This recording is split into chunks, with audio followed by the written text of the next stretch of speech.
Mapagpalang gabi po sa bawat isa sa atin. Welcome po sa ating quiet time. Basahin po natin Efeso 1 verse 13. Sa pamagitan ni Kristo, kayo rin na nakarinig ng salita ng katotohanan ng magandang balita na nagdudulot ng kaligtasan at sumampalataya sa Kanya ay pinagkalooban ng ipinangakong Espiritu Santo bilang tatak ng pagkahirang sa inyo. Ano po bang tatak ang gusto natin? Anong marka ang gusto natin? Napakahalaga po nito. No? Pag sinabing tatak, ito ay may brand. No? Kaya pagka maging sa pagbili natin ng mga damit, mga items, laging ang tinitingnan ay yung tag. No? Anong brand yan? Anong tatak niyan? Diba? Tayo bilang tao, bilang Kristiyano, bilang tagasunod ni Kristo, ano po bang tatak ang meron tayo? Ano po bang tatak natin? Dito ay napakagandang kaloob na itinuro ni Pablo na kung saan ay wala pa ring maipapakita na gawa ang tao para makaranas tayo ng kaligtasan. Kaya tanging sa pamamagitan ni Kristo. Napakarami pong mahalagang points sa makikita natin dito. Sa pamamagitan ni Kristo ay anong nangyari? Nakarinig ng salita ng katotohanan. Ano yung katotohanan? Ang magandang balita. Na itong magandang balita nito ay hindi basta-basta sapagkat ito ay nagdulot ng kaligtasan. At mula sa kaligtasan na yon, sumampalataya tayo sa Panginoon. Kaya, ang sumaatin ay ang Espiritu Santo. Yan ang tatak Kristiyano. Yan ang tatak na tagasunod ni Kristo. Meron tayong Espiritu Santo para sumampalataya, para sumunod, para maglingkod. At itong kataas-taasang gawa, dakilang gawa ng ating Panginoon, mga kapatid, hindi lang ito Panginoon, kasama tayo. Ibig sabihin, para sa Panginoon, tayo ay katuwang niya upang matupad ang kanyang pagliligtas sa atin. Hindi pwedeng ibinigay na sa atin, hindi pa ba natin tatanggapin? Kaya ipinapakita dito na sa pamamagitan ni Kristo, dapat tayong makinig. Upang kung tayo ay makikinig at maunawaan natin ang katotohanan ng magandang balita, ito ay magbibigay sa atin ng bagong buhay, ng kaligtasan, ng pagliligtas ng ating Panginoon.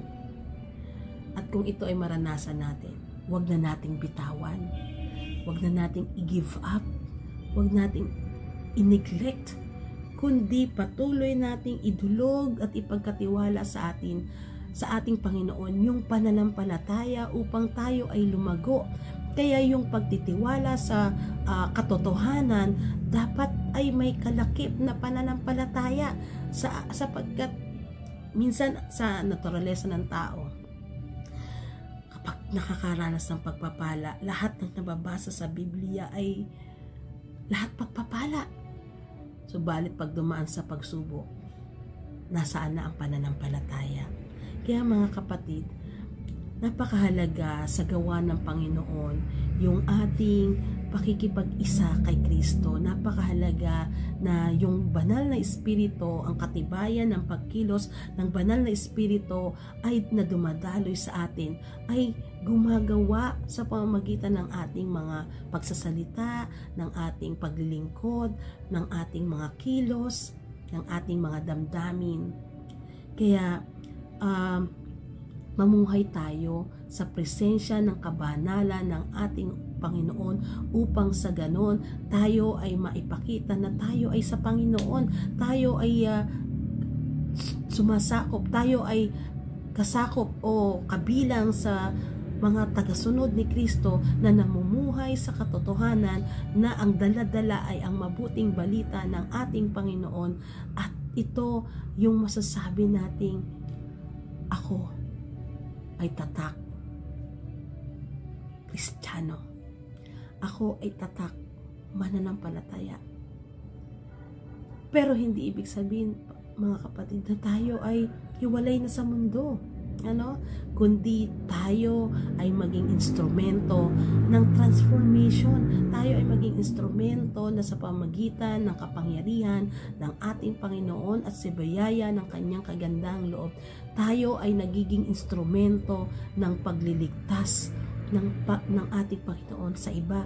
Nagiging instrumento tayo ng magandang balita na kailangan ding mapakinggan ng iba.